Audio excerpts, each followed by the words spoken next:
ನಮಸ್ಕಾರ. ವಶಿಷ್ಠ ಉದಂತ ಸುದ್ದಿವಾಹಿನಿಗೆ ಸ್ವಾಗತ. ಇಂದಿನ ಪಂಚಾಂಗ ಆಷಾಢ ಮಾಸ ಕೃಷ್ಣ ಪಕ್ಷ ಅಮಾವಾಸ್ಯೆ ತಿಥಿ ಆಶ್ಲೇಷ ನಕ್ಷತ್ರ ಬುಧವಾರ. ಭೀಮನ ಅಮಾವಾಸ್ಯೆಯ ಈ ದಿನ ಎಲ್ಲರಿಗೂ ಶುಭವಾಗಲಿ. ಇಂದಿನ ಮುಖ್ಯಾಂಶಗಳು. ಸಚಿವ ಸ್ಥಾನವಂಚಿತ 3 ಶಾಸಕರ ಸಭೆ. ಸಿದ್ದರಾಮಯ್ಯ ಜನ್ಮದಿನದ ಆಚರಣೆಗೆ ಗೈರು. ಮಹದೇವಪ್ಪ, ವೆಂಕಟೇಶ್, ತನ್ವೀರ್ ಸೇಠ್ ಸಚಿವ ಸ್ಥಾನ ಸಿಗದ ಬೇಸರ ಸಭೆಯಲ್ಲಿ ಹೊರಕ್ಕೆ. ಕಾವೇರಿ ನೀರಿಗೆ ಮತ್ತೆ ಕಿಚ್ಚು. 12,000 ಕ್ಯೂಸೆಕ್ ನೀರು ತಮಿಳುನಾಡಿಗೆ ಬಿಡಲು ಸೂಚನೆ. ನಮ್ಮ ಕೆರೆಗಳಲ್ಲೇ ನೀರಿಲ್ಲ ಎಂದು ಮೈಸೂರಿನಲ್ಲಿ ರೈತರ ಆಕ್ರೋಶ.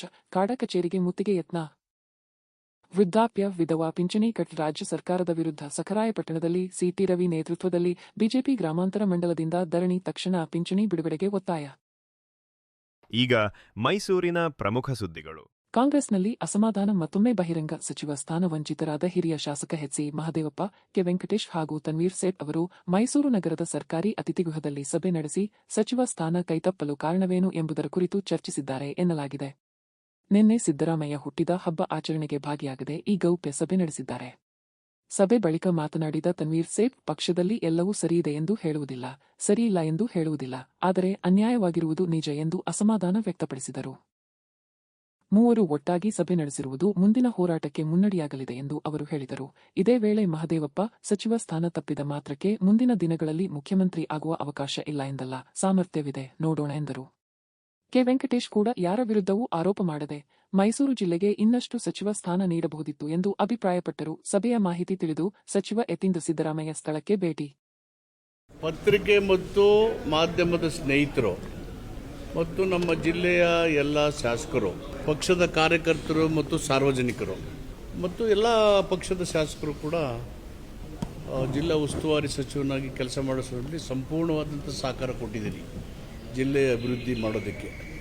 ಅದಕ್ಕೆ ನಾನು ನಿಮಗೆ ಎಲ್ಲ ಶಾಸಕರಿಗೆ, ಸಾರ್ವಜನಿಕರಿಗೆ ನಾನು ಆಭಾರಿಯಾಗಿದ್ದೇನೆ. ಒಳ್ಳೆಯ ಆಡಳಿತ ಕೊಡೋದಕ್ಕೆ ಮತ್ತು ಕಾನೂನಿನ ಸುವ್ಯವಸ್ಥೆ ಕಾಪಾಡೋದಕ್ಕೆ, ಸಮುದಾಯಗಳಲ್ಲಿ ಸಾಮರಸ್ಯ ಮೂಡಿಸೋದಕ್ಕೆ, ಅಭಿವೃದ್ಧಿ ಮಾಡೋದಕ್ಕೆ, ಅಭಿವೃದ್ಧಿ ಮಾಡುವಂಥ ಕೆಲಸ ನೀವೆಲ್ಲ ನಮ್ಮ ಜೊತೆಯಲ್ಲಿ ನಮ್ಮ ಸ್ನೇಹಿತರೆಲ್ಲ ಖುದ್ದಾಗಿ ಎಲ್ಲೆಲ್ಲಿ ಅಭಿವೃದ್ಧಿ ಕರ್ಕೊಂಡೋಗಿ ನಿಮ್ಮೆಲ್ಲ ತೋರಿಸಿದ್ದೀನಿ. ಅದಕ್ಕೆ ನನಗೆ ಈ ಅಭಿವೃದ್ಧಿ ಕೆಲಸದಲ್ಲಿ ತೊಡಗಿಸೋದಕ್ಕೆ ರಾಜ್ಯ ಸರ್ಕಾರ ಅವಕಾಶ ಮಾಡಿಕೊಡ್ತು ಪಕ್ಷ. ಅದಕ್ಕೆ ನಾನು ಆಭಾರಿಯಾಗಿದ್ದೇನೆ. ಅದನ್ನು ಹೊರತುಪಡಿಸೋ ಸದ್ಯಕ್ಕೆ ರಾಜಕೀಯವಾಗಿ ಏನೂ ಪ್ರತಿಕ್ರಿಯೆ ಇಲ್ಲ. ನಿಮಗೆಲ್ಲ ಧನ್ಯವಾದಗಳು. ಸಚಿವ ಸ್ಥಾನ ಇಲ್ಲ ಅಂದ ತಕ್ಷಣ ಮುಖ್ಯಮಂತ್ರಿ ಆಗಲ್ಲ ಅಂತೇನಿಲ್ಲ. ಆ ಪ್ರತಿಭೆ ಇದೆಯಲ್ಲ, ಆ ಸಾಮರ್ಥ್ಯ ಇದೆಯಲ್ಲ, ಆ ವ್ಯಕ್ತಿತ್ವ ಇದೆಯಲ್ಲ. ನಿಷ್ಠೆಗೆ ರಾಜಿ ಇಲ್ವಲ್ಲ. ನಿಷ್ಠೆ ಹಿಂದೆನೂ ಇತ್ತು, ಇವತ್ತು ಇದೆ, ಮುಂದೆನೂ ಇದೆ.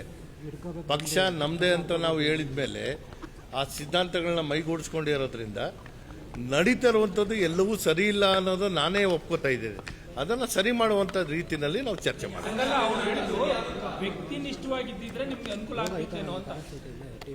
ಇಲ್ಲ, ಎಲ್ಲದಕ್ಕೂ ಒಂದು ಕಾಲ ಬರುತ್ತೆ. ಸೊ ಹಾಗಾಗಿ ಈಗ ನನಗೆ ಅನ್ಯಾಯ ಅಥವಾ ವೆಂಕಟೇಶಣ್ಣಗೆ ಅನ್ಯಾಯ ಆಗಿದೆ ಅಥವಾ ಮಾದೇವಪ್ಪ ಅವ್ರಿಗೆ ಅನ್ಯಾಯ ಆಗಿದೆ ಅನ್ನೋದಲ್ಲ.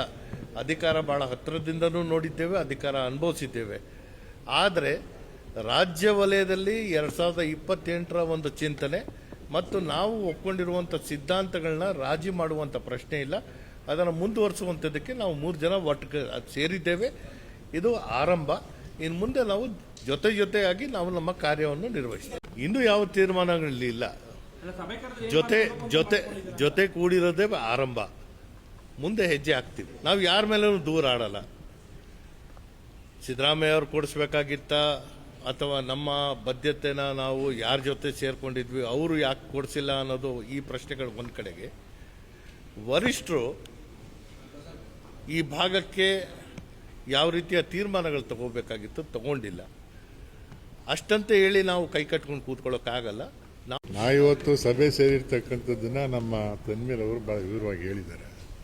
ನಾವು ಯಾರ ವಿರುದ್ಧನೂ ಪಿತೂರಿ ಮಾಡೋಕ್ಕದು ಏನು ಸೇರಿಲ್ಲ. ಇವತ್ತಿನ ರಾಜಕಾರಣದ ಬಗ್ಗೆ ಏನೇನಾಯಿತು ಅನ್ನೋದ್ರ ಬಗ್ಗೆ ನಾವು ಚರ್ಚೆ ಮಾಡಿದ್ದೀವಿ. ಯಾಕೆ ಹೀಗಾಯಿತು ಅನ್ನೋದ್ರ ಬಗ್ಗೆ ನಾವು ಚರ್ಚೆ ಮಾಡಿದ್ದೀವಿ ಅಷ್ಟೇ. ಮುಂದಿನ ದಿನಗಳಲ್ಲಿ ನಾವು ಏನು ಮಾಡಬೇಕು, ಏನೇನು ಮಾಡಬೇಕು ಅಂತ ಚರ್ಚೆ ಮಾಡಿದ್ದೀವಿ. ಇದು ಸರಿಪಡಿಸೋಕ್ಕೆ ಏನಾದರೂ ಅವಕಾಶ ಇದೆ ಅನ್ನೋದನ್ನು ಚರ್ಚೆ ಮಾಡಿದ್ದೀವಿ.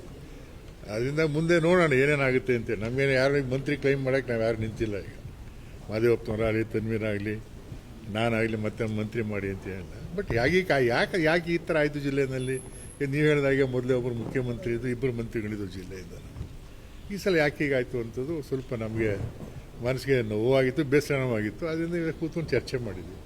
ನಾವು ಯಾರ ವಿರುದ್ಧ ಪಿತೂರಿ ಮಾಡ್ತಕ್ಕಂಥದ್ದಲ್ಲ, ನಮಗೆ ಪಕ್ಷನೇ ಮುಖ್ಯ. ನಮಗೆ ಕರ್ನಾಟಕದಿಂದ ಮುಂದಿನ 15 ದಿನಗಳ ಕಾಲ ಪ್ರತಿದಿನ 12,000 ಕ್ಯೂಸೆಕ್ ಕಾವೇರಿ ನೀರನ್ನು ತಮಿಳುನಾಡಿಗೆ ಹರಿಸುವಂತೆ ಕಾವೇರಿ ನೀರು ನಿಯಂತ್ರಣ ಸಮಿತಿ CWRC ನಿರ್ದೇಶನ ನೀಡಿರುವುದಕ್ಕೆ ಮೈಸೂರಿನಲ್ಲಿ ರೈತರು ತೀವ್ರ ಆಕ್ರೋಶ ವ್ಯಕ್ತಪಡಿಸಿದ್ದಾರೆ.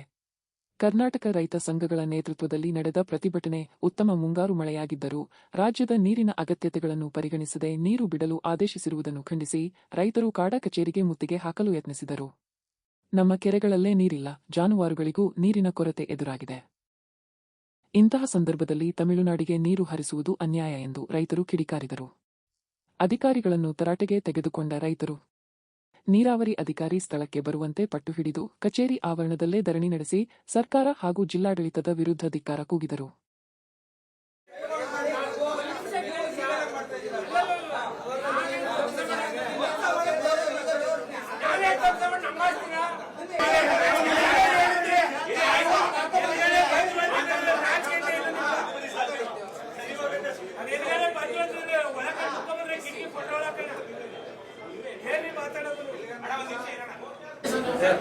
ಸಭಾಪತಿ ಅಂತ ಸೂಪರ್ಡೆಂಟ್ ಇಂಜಿನಿಯರು ಅಭಿನಿ ಸರ್ಕಲ್ಗೆ ಸೂಪರ್ಡೆಂಟ್ ಏನಾಗ್ತದೆ, ಸರ್ಕಾರದ ಮಟ್ಟದಲ್ಲಿ CM ಇದ್ರ ಬಗ್ಗೆ ಚರ್ಚೆ ಮಾಡ್ತಾ ಇದ್ದಾರೆ. ಸುಪ್ರೀಂ ಕೋರ್ಟ್ಗೆ ಅಪೀಲ್ ಹೋಗ್ಲಿಕ್ಕೆ ಏನ್ಬಿಟ್ಟು ಪ್ಲಾನ್ ಮಾಡ್ತಾ ಇದ್ದಾರೆ.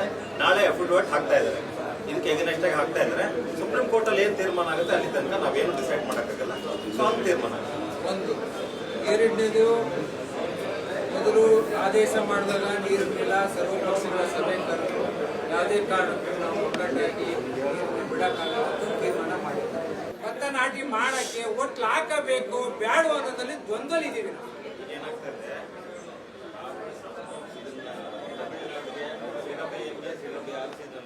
ನಿನ್ನೆ ಎಲ್ಲ ಮೀಟಿಂಗ್ ಆಗಿದೆ. ಆ ಮೀಟಿಂಗ್ಗೆ ನಾವು ಕುಡಿಯಕ್ಕೆ ಬಿಟ್ರೆ ನಮ್ಮ ಹತ್ರ ನೀರಿಲ್ಲ, ಕುಡಿಯಕ್ಕೆ ಬಿಟ್ರೆ ನಾವು ಇನ್ಯಾವುದೂ ಉಪಯೋಗಿಸ್ತಾ ಇಲ್ಲ, ಯಾವುದೂ ಉಪಯೋಗಿಸಲ್ಲ ಅಂತ ಅಫಿಡವಿಟ್ ಕೊಟ್ಟಿದ್ದಾರೆ.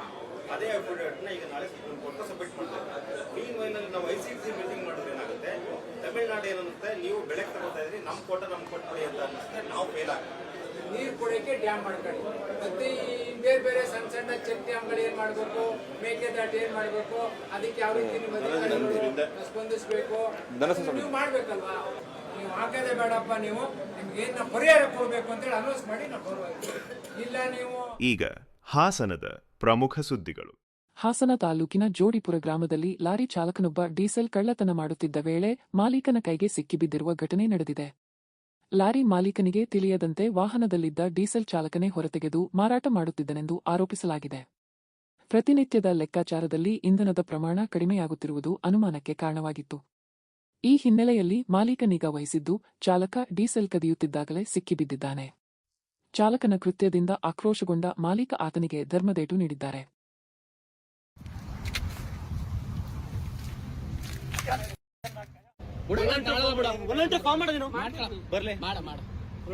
ಕೊಟ್ರು ಟ್ಯಾಕ್ಟ್ರಿಗೆ ಅಂತ ತಗೊಂಡಿ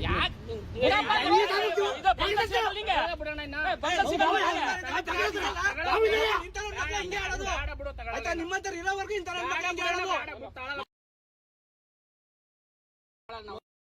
ಕಷ್ಟಪಟ್ಟೇನು ಕೇಳ್ಕೊಂಡು ಬಿಡೋಣ ತಗೊಳ ಬಿಡು. ನಾವು ಯಾಕಿನ್ನ ನೀವು ಬೇಡ ಅಂದ್ಮೇಲೆ ನಾವು ತಗೊಳಲ್ಲ ಬಿಡು.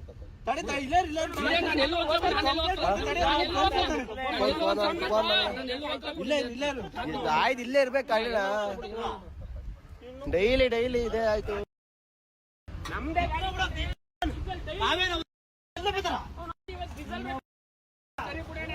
ರೇಟ್ ಆಯ್ತು.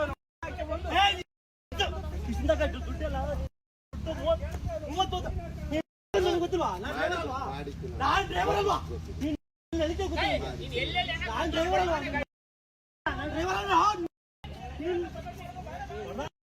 ಹಾಸನ ಜಿಲ್ಲೆಯ ಚನ್ನರಾಯಪಟ್ಟಣ ತಾಲೂಕಿನ ಕುರಿಕಾವಲು ಗ್ರಾಮದಲ್ಲಿ ಜಮೀನಿಗೆ ಆಡು ಬಿಟ್ಟ ವಿಚಾರಕ್ಕೆ ಸಂಬಂಧಿಸಿದಂತೆ 2 ಕುಟುಂಬಗಳ ನಡುವೆ ಗಲಾಟೆ ನಡೆದಿರುವ ಆರೋಪ ಕೇಳಿಬಂದಿದೆ.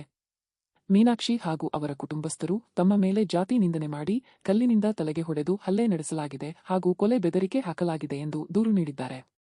ಗಲಾಟೆಯಲ್ಲಿ ಮಹಿಳೆ, ಆಕೆಯ ಪುತ್ರ ಹಾಗೂ ಸೊಸೆ ಮೇಲೆ ಹಲ್ಲೆ ನಡೆದಿರುವುದಾಗಿ ಆರೋಪಿಸಲಾಗಿದೆ.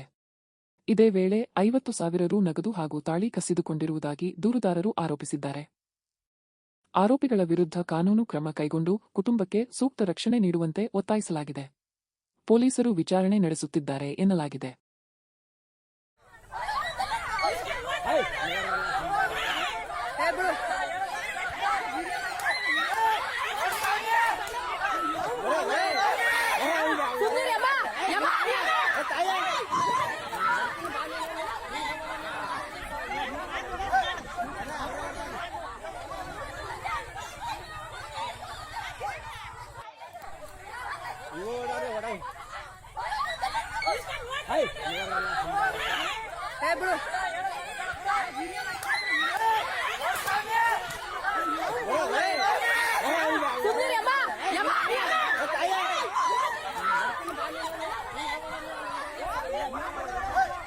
ಈಗ ಚಿಕ್ಕಮಗಳೂರಿನ ಪ್ರಮುಖ ಸುದ್ದಿಗಳು. ಸಾಮಾಜಿಕ ಭದ್ರತಾ ಯೋಜನೆಗಳಡಿ ವೃದ್ಧರು, ವಿಧವೆಯರು ಸೇರಿದಂತೆ ಸಾವಿರಾರು ಫಲಾನುಭವಿಗಳಿಗೆ ಪಿಂಚಣಿ ಸ್ಥಗಿತಗೊಂಡಿರುವುದನ್ನು ಖಂಡಿಸಿ ಚಿಕ್ಕಮಗಳೂರು ಜಿಲ್ಲೆಯ ಸಖರಾಯಪಟ್ಟಣದಲ್ಲಿ ಬಿಜೆಪಿ ಗ್ರಾಮಾಂತರ ಮಂಡಲದ ವತಿಯಿಂದ ಪ್ರತಿಭಟನೆ ನಡೆಯಿತು. ನಾಡಕಚೇರಿ ಮುಂಭಾಗದಲ್ಲಿ ನಡೆದ ಧರಣಿಗೆ ಎಂಎಲ್ಸಿ ಟಿ ರವಿ ನೇತೃತ್ವ ವಹಿಸಿ ಅಧಿಕಾರಿಗಳಿಗೆ ಮನವಿ ಸಲ್ಲಿಸಿ ಸರ್ಕಾರದ ವಿರುದ್ಧ ಆಕ್ರೋಶ ವ್ಯಕ್ತಪಡಿಸಿದರು. ಪಿಂಚಣಿ ಹಣವನ್ನೇ ನಂಬಿಕೊಂಡು ಜೀವನ ನಡೆಸುತ್ತಿರುವ ವೃದ್ಧರು ಮತ್ತು ಮಹಿಳೆಯರಿಗೆ ಹಣ ಸ್ಥಗಿತಗೊಂಡಿರುವುದರಿಂದ ಸಂಕಷ್ಟ ಎದುರಾಗಿದೆ ಎಂದು ಯಾವುದೇ ಕಾರಣಕ್ಕೂ ಅರ್ಹ ಫಲಾನುಭವಿಗಳ ಪಿಂಚಣಿ ಕಡಿತಗೊಳಿಸಬಾರದು ಎಂದು ಆಗ್ರಹಿಸಿದರು. ಸರ್ಕಾರ ಕೂಡಲೇ ಸಮಸ್ಯೆ ಪರಿಹರಿಸಿ ಬಾಕಿ ಇರುವ ಪಿಂಚಣಿ ಹಣವನ್ನು ಬಿಡುಗಡೆ ಮಾಡಬೇಕು ಎಂದು ಒತ್ತಾಯಿಸಿದರು.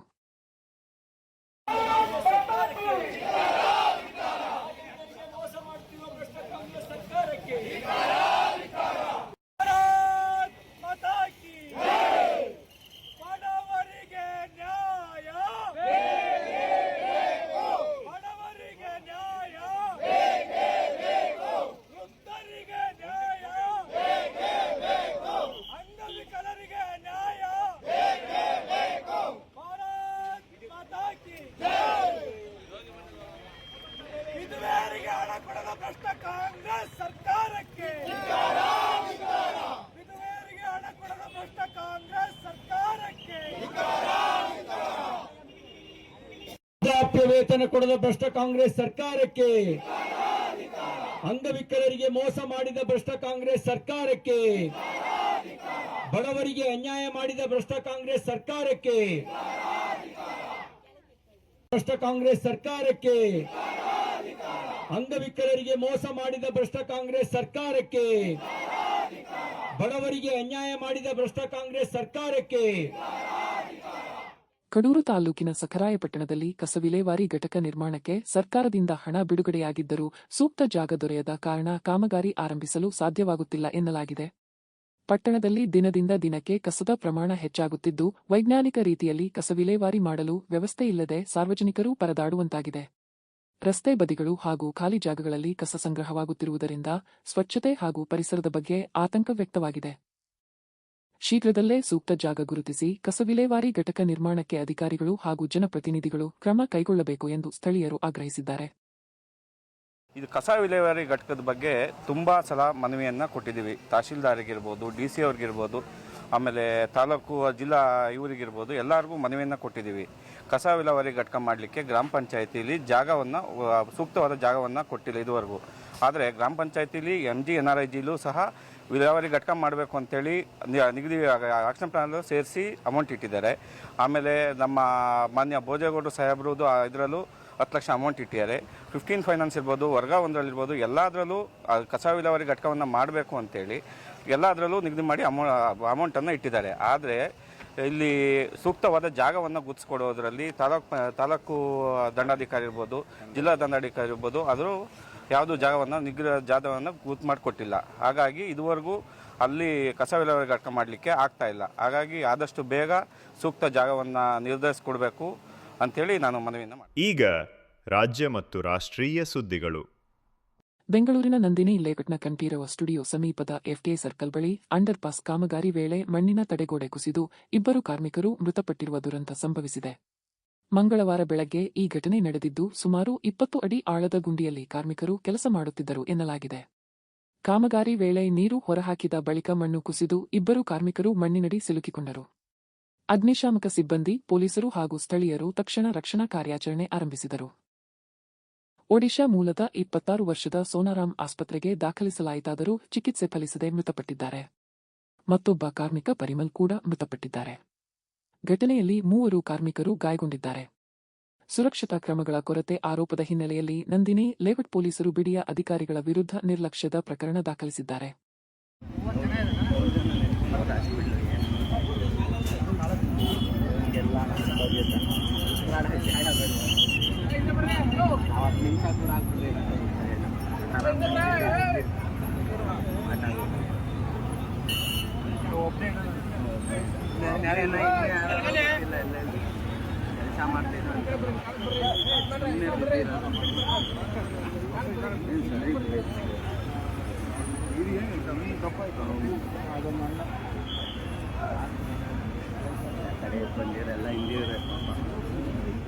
ಬೆಂಗಳೂರಿನ ಕಾಮಾಖ್ಯ ಎಲೆಕ್ಟ್ರಿಕಲ್ ಡಿಪೋ 13ರಲ್ಲಿ ವೇತನ ಹೆಚ್ಚಳಕ್ಕೆ ಆಗ್ರಹಿಸಿ ಹೊರಗುತ್ತಿಗೆ ಆಧಾರದ ಮೇಲೆ ಕೆಲಸ ಮಾಡುತ್ತಿರುವ ಬಿಎಂಟಿಸಿ ಎಲೆಕ್ಟ್ರಿಕ್ ಬಸ್ ಚಾಲಕರು ಪ್ರತಿಭಟನೆ ನಡೆಸಿದ್ದಾರೆ. ಚಾಲಕರ ಪ್ರತಿಭಟನೆಯಿಂದ ಡಿಪೋದಲ್ಲಿದ್ದ 100ಕ್ಕೂ ಹೆಚ್ಚು ಎಲೆಕ್ಟ್ರಿಕ್ ಬಸ್ಗಳ ಕಾರ್ಯಾಚರಣೆ ಸ್ಥಗಿತಗೊಂಡಿದೆ. ಬೆಳಗ್ಗೆಯಿಂದಲೇ ಬಸ್ಗಳು ಡಿಪೋದಿಂದ ಹೊರಬಾರದ ಹಿನ್ನೆಲೆಯಲ್ಲಿ ಪ್ರಯಾಣಿಕರಿಗೆ ತೊಂದರೆ ಎದುರಾಗಿದೆ. ಬೇರೆ ಡಿಪೋಗಳಲ್ಲಿ ಚಾಲಕರಿಗೆ ದಿನಕ್ಕೆ 950 ರು ವೇತನ ನೀಡಲಾಗುತ್ತಿದ್ದರೆ ಕಾಮಾಖ್ಯ ಎಲೆಕ್ಟ್ರಿಕ್ ಡಿಪೋದಲ್ಲಿ 850 ರು ಮಾತ್ರ ನೀಡಲಾಗುತ್ತಿದೆ ಎಂದು ಚಾಲಕರು ಆರೋಪಿಸಿದ್ದಾರೆ. ಇತರ ಡಿಪೋಗಳಲ್ಲಿರುವಂತೆ ತಮಗೂ ವೇತನ ನೀಡಬೇಕು ಎಂದು ಒತ್ತಾಯಿಸಿದ್ದಾರೆ.